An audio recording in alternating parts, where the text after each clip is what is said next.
السلام علیکم۔ ویڈیو شروع کرنے سے پہلے سب بہن بھائیوں سے گزارش ہے کہ چینل کو سبسکرائب ضرور کر دیں اور ساتھ موجود بیل کے آئیکن کو بھی کلک کر دیں۔ شکریہ۔ صلح حدیبیہ میں طے پایا تھا کہ مسلمان اس سال تو عمرے کے بغیر لوٹ جائیں گے، البتہ انہیں آئندہ سال عمرہ کرنے کی اجازت ہوگی۔ اس معاہدے کی روح سے آپ صلی اللہ علیہ وآلہ وسلم عمرہ قضاء کی نیت کر کے مدینہ منورہ سے روانہ ہوئے۔ اس موقع پر حضور صلی اللہ علیہ وآلہ وسلم کے ساتھ 2000 صحابہ تھے۔ روانہ ہوتے وقت حضور صلی اللہ علیہ وآلہ وسلم نے اعلان فرمایا تھا کہ جو لوگ صلح حدیبیہ کے موقع پر موجود تھے ان سب کا ساتھ چلنا ضروری ہے۔ چنانچہ وہ سبھی صحابہ ساتھ روانہ ہوئے۔ ان کے علاوہ کچھ وہ تھے جو حدیبیہ میں شریک نہیں تھے۔ حضور صلی اللہ علیہ وآلہ وسلم کے ساتھ قربانی کے جانور بھی تھے۔ اس سفر میں حضور صلی اللہ علیہ وآلہ وسلم نے احتیاط کے طور پر ہتھیار بھی ساتھ لیے تھے۔ مسلمانوں میں سے 100 آدمی گھڑ سوار تھے۔ ان کے امیر محمد بن مسلمہ رضی اللہ تعالی عنہ تھے۔ حضور صلی اللہ علیہ وآلہ وسلم نے مسجد نبوی کے دروازے سے احرام باندھ لیا تھا۔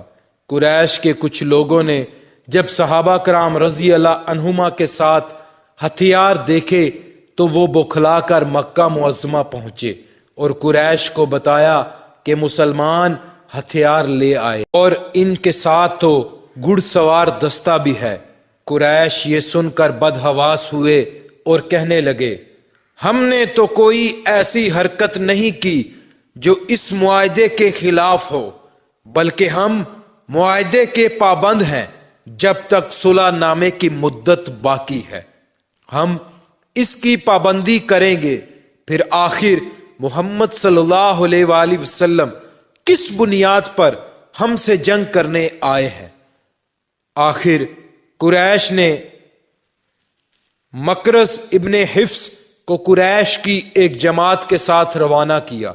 انہوں نے آپ سے ملاقات کی اور کہا، آپ ہتھیار بند ہو کر حرم میں داخل ہونا چاہتے ہیں جبکہ معاہدہ یہ نہیں ہوا تھا۔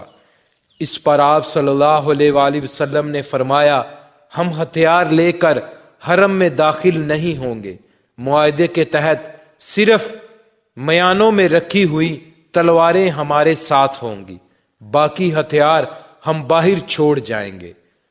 مکرز نے آپ صلی اللہ علیہ وآلہ وسلم کی بات سن کر اطمینان کا ظاہر کیا اور قریش کو جا کر اطمینان دلایا۔ جب حضور صلی اللہ علیہ وآلہ وسلم کے مکہ معظمہ میں داخلے کا وقت آیا تو قریش کے بڑے بڑے سردار مکہ معظمہ سے نکل کر کہیں چلے گئے۔ ان لوگوں کو حضور صلی اللہ علیہ وآلہ وسلم سے بغض تھا، دشمنی تھی۔ وہ مکہ معظمہ میں حضور صلی اللہ علیہ وآلہ وسلم کو برداشت نہیں کر سکتے تھے، اس لیے نکل گئے۔ آخر آپ صلی اللہ علیہ وآلہ وسلم اور صحابہ کرام رضی اللہ عنہما مکہ معظمہ میں داخل ہوئے۔ حضور صلی اللہ علیہ وآلہ وسلم اس وقت اپنی اونٹنی کسوہ پر سوار تھے۔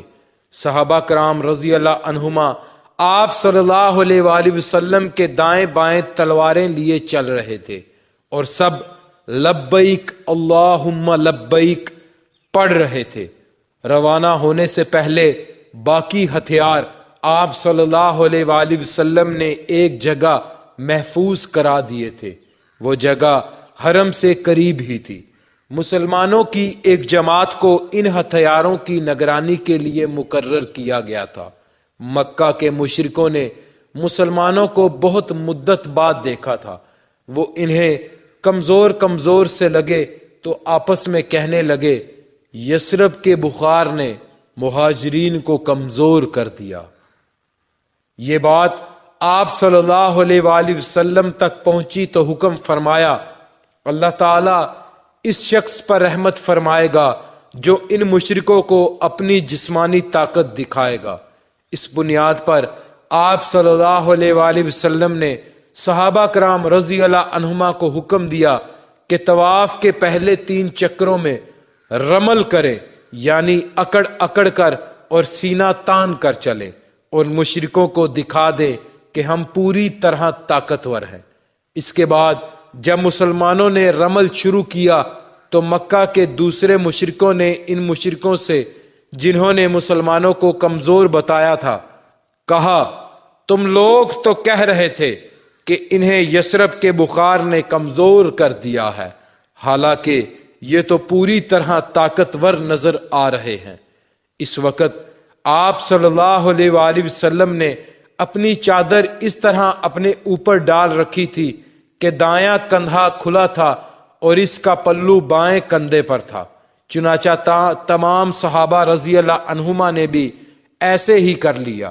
اس طرح چادر لینے کو استباح کہتے ہیں اور اکڑ کر چلنے کو رمل کہتے ہیں۔ یہ اسلام میں پہلا استباح اور پہلا رمل تھا۔ اب حج کرنے والے ہوں یا عمرہ کرنے والے، انہیں یہ دونوں کام کرنے ہوتے ہیں۔ نبی کریم صلی اللہ علیہ وآلہ وسلم معاہدے کے مطابق 3 دن تک مکہ معظمہ میں ٹھہرے۔ 3 دن پورے ہونے پر آپ صلی اللہ علیہ وآلہ وسلم مکہ معظمہ سے باہر نکل آئے۔ اس دوران آپ صلی اللہ علیہ وآلہ وسلم نے حضرت میمونہ بنت حارث رضی اللہ تعالی عنہا سے نکاح فرمایا۔ ان کا پہلا نام براہ تھا۔ حضور صلی اللہ علیہ وآلہ وسلم نے نام تبدیل کر کے میمونہ رکھا۔ عمرے سے فارغ ہو کر حضور نبی کریم صلی اللہ علیہ وآلہ وسلم مدینہ منورہ پہنچے تو ایک سنگین واقعہ پیش آ گیا۔